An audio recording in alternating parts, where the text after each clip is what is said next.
வணக்கம். ஒரு வேடன் காட்டுக்கு வேட்டைக்கு போறான். இரை தேடி போறான். இரை எதுவும் கிடைக்கல. இது ஒரு நாள் 2 நாள் இல்ல, பல நாள் போய் பார்க்கறான். அவனுக்கு எந்த இரையும் கிடைக்கல.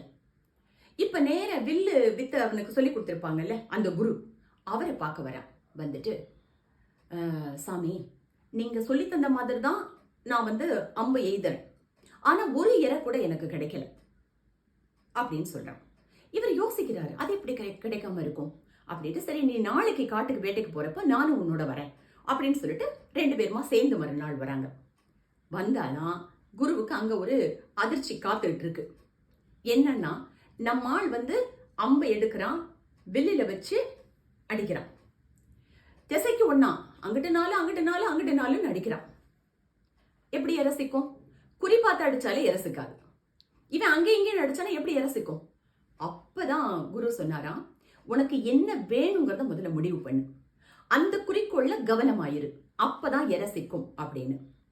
குறிக்கோள் இல்லாம நம்ம எந்த வேலை செஞ்சாலும் அதுக்கான நேரம் வேஸ்ட்டுங்க, அது வீணாதான் போகும். அதனால எப்பவும் ஒரு குறிக்கோளோட நம்ம வாழ்க்கையை நம்ம நகர்த்தணும். இனம், மதம், மொழி, நாடு கடந்து மனிதநேயம் வளர்ப்போம். நன்றி.